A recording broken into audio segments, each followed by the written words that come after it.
Volume growth का issue बना रहा, मार्जिन प्रेशर भी देखने को मिला। बताइए कैसे आपने देखा ओवरऑल सेक्टर?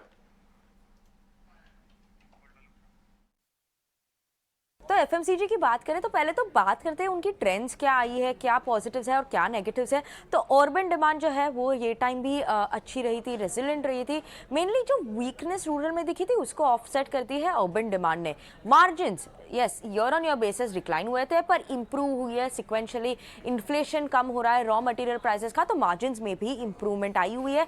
और आगे जाते हुए भी कमेंट्री से जो पता चल रहा है कि आगे जाते हुए भी मार्जिन्स की इंप्रूवमेंट बनी रहेगी, अगले क्वार्टर में भी मार्जिन्स इंप्रूव होते रहेंगे क्योंकि इन्फ्लेशन कम होती रही है। ये मैनेजमेंट की कमेंट्री है। उसके अलावा पैकेज फूड्स कंपनीज की देखें स्पेसिफिकली तो पैकेज फूड आइटम्स जो है वहां पे कंपनियों ने अच्छी ग्रोथ देखी हुई है। तो वहां पे रीजनेबल ग्रोथ है कंपेयर टू जो ब्यूटी पर्सनल केयर सेगमेंट था, डिस्क्रिशनरी था, उससे बेटर पैकेज फूड आइटम्स ने किया हुआ है। और मैनेजमेंट कमेंट्री ऑलरेडी हाईलाइट कर रही है कि रूरल में जो वीकनेस हमने लास्ट साल में देखी हुई है वो भी इंप्रूव होते जा रही है। रूरल डिमांड भी इंप्रूव होते दिखेगी और मे भी थोड़ी इंप्रूवमेंट दिखेगी हमें Q4 में आगे जाते हुए भी। नाउ नेगेटिव्स की बात करें तो जो है रूरल ग्रोथ ये टाइम अच्छी नहीं थी, ये कंसर्न है, स्लगिशनेस चल रही है।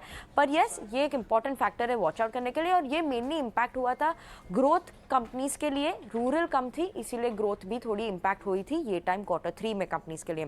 डिस्क्रिशनरी आइटम्स वहां पे वीक डिमांड दिखी थी Q3 में। डिस्क्रिशनरी स्पेंडिंग में भी थोड़ी प्रेशर दिख रही है ये टाइम भी, तो एक फैक्टर है वॉच आउट करने के लिए कि आगे जाते क्या डिस्क्रिशनरी स्पेंड वापस आएगी। पर yes as of now weakness दिख रही है डिस्क्रिशनरी आइटम्स, डिस्क्रिशनरी स्पेसेस में। राइट जिगर, आप कंज्यूमर स्टॉक्स में वॉल्यूम ग्रोथ रिटर्न करने की उम्मीद बना सकते हैं, क्या ये सही रहेगा? और कौन से स्टॉक्स आपको अच्छे लग रहे हैं, कौन सी कैटेगरीज में?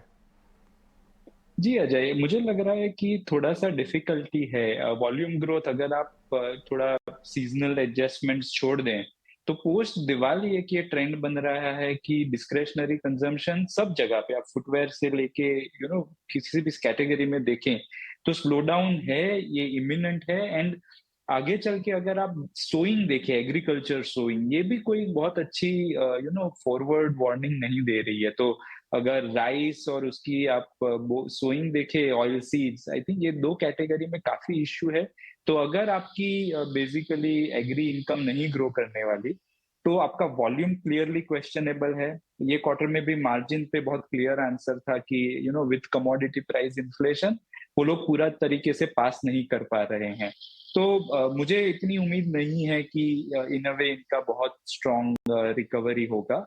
इन द प्रोसेस स्टॉक्स काफी अच्छे से रिकवर कर चुके हैं, which is the other way. मतलब जो जब गिरे थे तब ये गिरे भी काफी थे। तो I think it is just a reflex action. यहाँ से आई थिंक ये सब स्टॉक्स में बहुत ज्यादा पैसा बनने की उम्मीद एटलीस्ट हमें नहीं है।